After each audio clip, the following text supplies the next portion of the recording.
Prenons une situation très concrète pour cette session Révise l'économie et le droit, les fonctions et caractères du droit.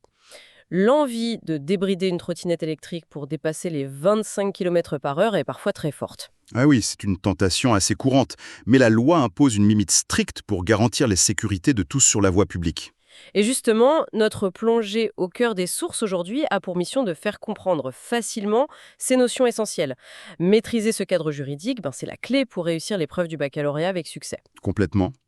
D'ailleurs, pour vérifier nos connaissances, on a une première question quiz. Quelle est la sanction financière exacte prévue pour le débridage d'une trottinette électrique? Je dirais que la réponse est 135 € d'amende. C'est ça, 135 €. C'est le tarif prévu par la loi pour cette infraction. Du coup, ça me fait penser à une comparaison assez parlante. En fait, la règle de droit, elle fonctionne exactement comme le manuel de règles d'un jeu de société complexe. Ouais, c'est une super métaphore. Bah oui, parce qu'elle organise la vie en société et elle préserve la liberté de chacun tout en assurant la sécurité globale. Voilà. Et pour encadrer tout ça, la règle de droit possède 3 caractères fondamentaux. Elle est d'abord générale, donc applicable à tous de façon universelle. Ouais. Ensuite, elle est abstraite, c'est-à-dire conçue pour un groupe entier. Et enfin, elle est obligatoire. Toute infraction entraîne des sanctions. Obligatoire, c'est très clair avec des cas du quotidien. Par exemple, téléphoner au volant entraîne une amende forfaitaire de 135 € et un retrait de 3 points. Tout à fait. Et pour le vol à l'étalage, c'est encore plus grave. C'est un délit passible de 3 ans de prison et 45 000 € d'amende. Mais abstraite, j'ai un peu plus de mal à voir, en fait. Abstraite, ça veut dire que la loi ne vise jamais une personne en particulier. Elle dit par exemple « quiconque vole sera puni ». Ça garantit l'impartialité et l'égalité de traitement pour tout le monde. Ah, je comprends mieux l'enjeu. Et ça nous amène à la question quiz de cette première section. Quels sont les 3 mots précis qui définissent les caractères de la règle de droit? Alors la réponse, c'est générale, abstraite et obligatoire. Super. Mais comme la règle de droit couvre vraiment toutes les situations possibles, de la route au commerce, le système judiciaire a dû créer des catégories spécifiques pour appliquer ces règles efficacement, non? Exactement.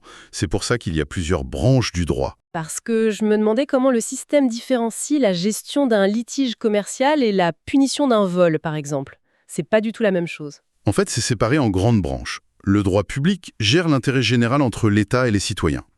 Le droit privé, lui, régit les relations entre particuliers, comme le droit civil ou le droit du travail. D'accord.